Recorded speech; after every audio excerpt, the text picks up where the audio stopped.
I was beginning to think this thing was possibly a myth, but it has arrived. The FluMiner L1.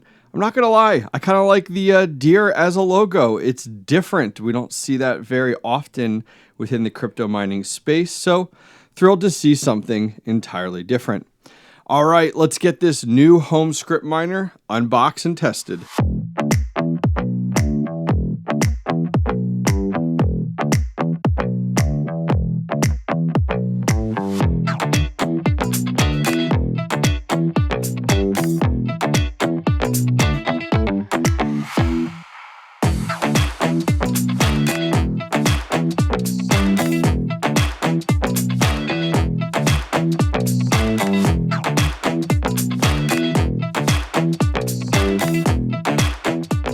All right, so here it is, the FluMiner L1. Look at this. I like that on the side there. That's actually like etched in there. Actually has some type of like surface to it. That's pretty sweet. Look at this. I was kind of expecting it to be like cheap, but this is really high quality. I'm honestly impressed. So I'm not sure if this is supposed to lay down or supposed to be entirely upright the way it's designed here. We have a little LED screen. We're going to power that on in just a minute. We have an IP DHCP button as well as an LED and reset button. It looks like there's two indicator lights here. This is slick. It's got FluMiner in the bottom right. We have kind of a mesh opening here for some decent airflow. Taking a look on the sides, we do actually have mounts I saw over here for something similar. Reminds me of the Jazz miner. So it looks like one will go on this side and one will go on this side for more rack mountable functionality there. Does have right here on the side, miner L1, hash rate 5.3 gigahash, which is wild to think how far things have come since something like the L7. Now we do have this handle on the back, very similar to what we see with like the Jazz miner models. We have power supply at the top here. We are going to talk about this guy here a little bit more. We got some few plugs that came along with it, which is nice. We have an antenna for wireless, and they did actually include a wireless dongle with that, which is really, really convenient. There's a TF card slot, probably not used, and we do have Ethernet. And then you can see through the back, we have some fans on the back side of this with our mesh. I'm eager to get this thing opened up. Eager to see kind of how it works. Is it similar to the AlphaPex DG Home 1? Oh, so many questions I have. Eager to see, does it meet hash rate expectations? And what about the power? So much fun today. This is going to be awesome. So taking a look, it just did come with two plugs. So we have a C19 plug here. This is kind of like that Stone Man, some people call it, look to it that could plug in there, but it does have a different end that won't work for me.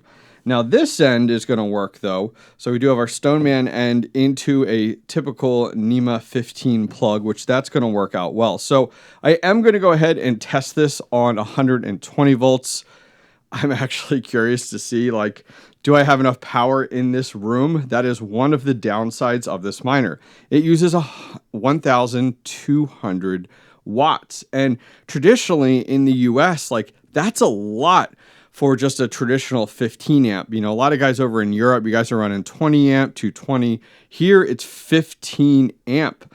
So 120. So my concern is like, if I plug this in this room that we do have little odd and ends in, my computer as well, you know, is that going to pop the breaker in here? And it could. And that's one of the challenges of this, is even though it is 5.3 gigahash, it's pretty power hungry at 1200 watts. I am hyped to get this thing opened up and see what makes it tick. But before we do, huge shout out to the team over at ASL Miner for sending us over one of the first FluMiner L1s for review. If you guys by the end of this video decide, hey, I want to snag one of these, go over to aslminer.com. I'm going to put a link directly down below, and I have a coupon code for $100 off. Go check it out down below. All right, moment of truth. We had just one screw on this side, another one over on this side, and two on the back side. But let's open up the FluMiner L1 and see what makes it tick. Ho, ho, ho, ho. Look at the size of these heat sinks. Oh my gosh, there's actually two. So not sure if you guys can see it on camera. So look how large and long this is for this heatsink setup. So actually the board looks like it's in the middle, and I'm not sure if you guys can see it down on the camera, but there's a whole nother heatsink block directly underneath this. So we have one on the top and then one on the bottom with the ASIC board directly in the middle. And then on this side, we have the fan. So my guess is we do have the fans coming in or out, going through the heatsink here. I'm going to take a guess that this side is our intake side, pulling the air through the heatsink with a pull mechanic and then blowing it out the backside here, especially with the way that the fans are laid out. I did not expect this at all. I honestly thought this might be water cooled like the DG Home 1. Now on the bottom here, we have our power supply. We have our, looks like control board right here on the bottom that has like our wireless and our Ethernet cable all plugged in. You know, we do have an interface card right here for communication with the ribbon actually that goes to this card in the front that is for the LED screen, and our push buttons. In addition, I'm just going to push this down a little bit. You can see in here, we do have a traditional like ribbon cable that's going up to, this must be our ASIC board here, which how can you tell, right? Other than that, there is two other cables. I'm trying to see. One of them, there's a yellow and black cable in there that goes to power from the power supply to the actual control board. And then there's one other cable in here, this white and red cable. I'm not sure what that one is, but that one goes from the power supply as well.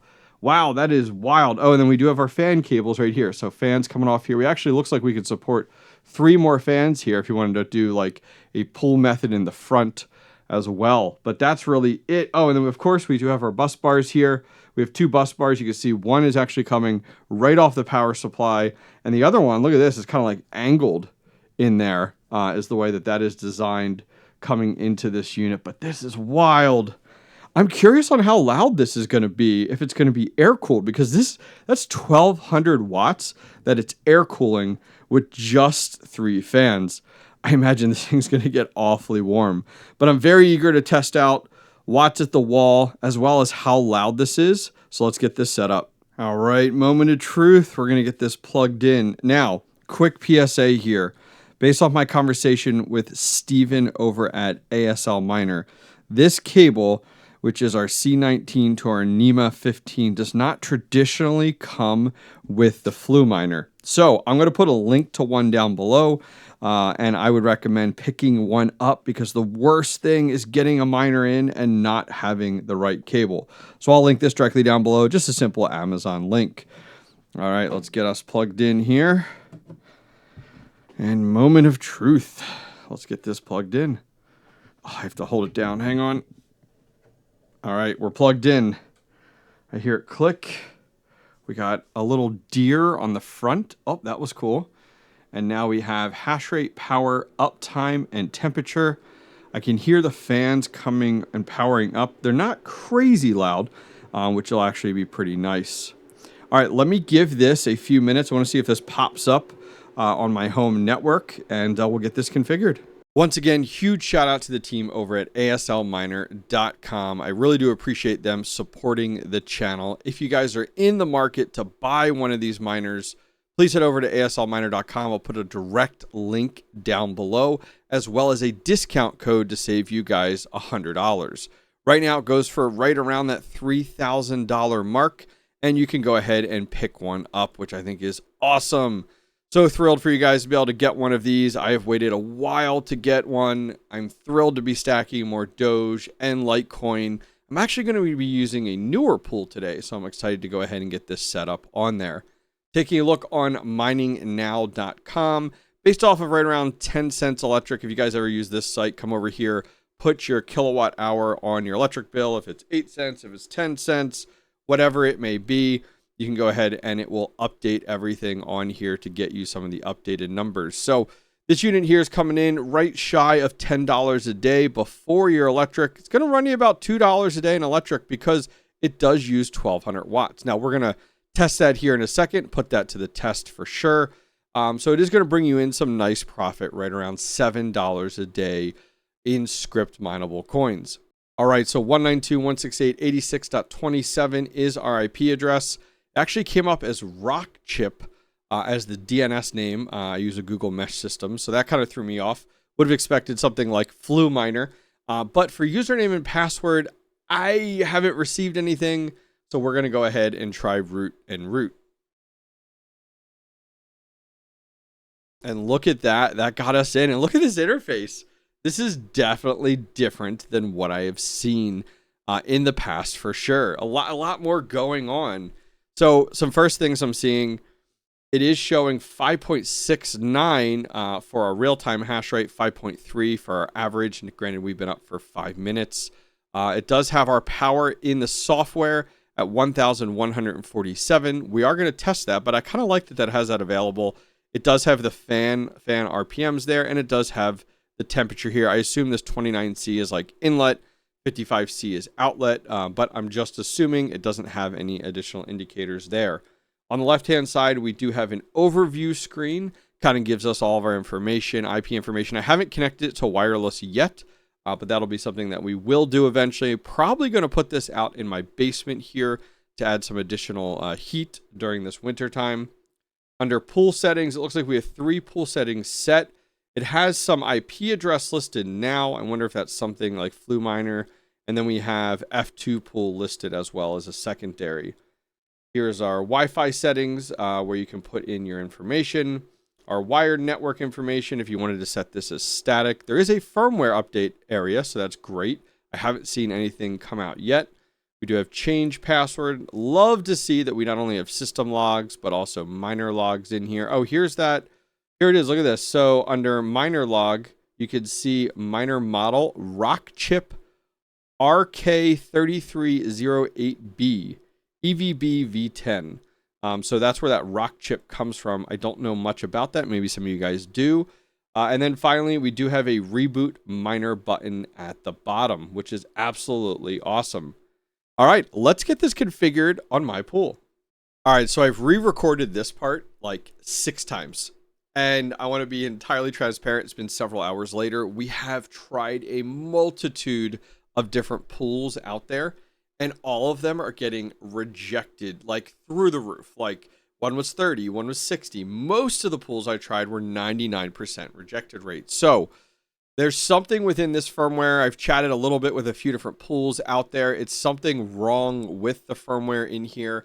The only pool that this works on that I have found is F2 pool. Now, if you guys remember when we first went ahead and took a look at this, F2 pool was actually listed as the second pool within the testing. So I don't know. I'm not technically savvy enough to know as to why this would work versus others. I will go ahead and pop up a quick little screenshot here of the rejected shares that were coming up. Something to do, based off some conversations I had with some of the pools, something to do with this extra, and I do apologize, extra nuance being set to 2 versus 4 is what a lot of these pools are telling me. But I did get it up and running on F2 pool. It is a little bit discouraging because I don't want to be on F2 pool. I want to be on something, where I can convert all of this over to Dogecoin.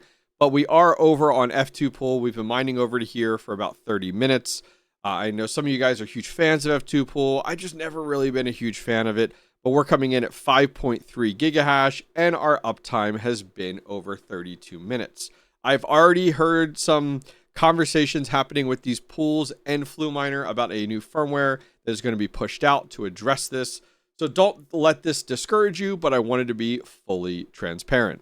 All right, last but not least, let's take a look at our sound levels and our watt readings. So we are coming in at 1,285, which we did expect to be 1,200. In the software, it comes in about 1,180, but I'm not surprised we're over that 1,200 mark right now.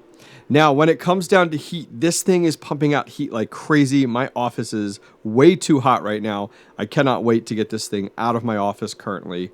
Let's take a look at the sound levels because I'm going to be honest, this is not that loud. I just had 2 or 3 meetings in here and this was not a problem at all. So let's take a look at our sound levels.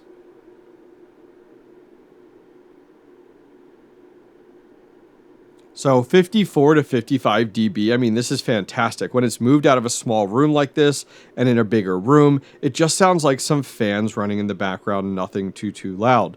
This screen also does have some information up on it now. We have our hash rate, power. Look, there's our pool. There's the local IP address. It also does have uptime as well as intake and outlet temps. So the FluMiner L1, I mean, I'm going to be honest with you, this thing is pretty badass. I'm super happy with it. It is meeting my expectations from the hash rate, from the watts at the wall. The only downside right now, and this may be because this is one of the early units out there, is the firmware and being limited right now to F2 pool. But I imagine they're going to get that fixed in the near future. Guys, go ahead and leave a comment directly down below on your thoughts on the FluMiner L1. I'm going to be giving away 1 week of hash rate for the FluMiner. All you need to do is go ahead and comment down below on your thoughts on this model. I will pick one winner and I will put this on your pool and address, and you guys can get the hash rate for 1 week total. I'll pick a winner here in about 1 week. Finally, guys, if you guys do want to get your hands on one of these, go over. Huge shout out to the team over at ASL Miner for sending us over the FluMiner L1 for testing today. I have a discount code for $100 off. Go check it out down below. I'll see you guys next time.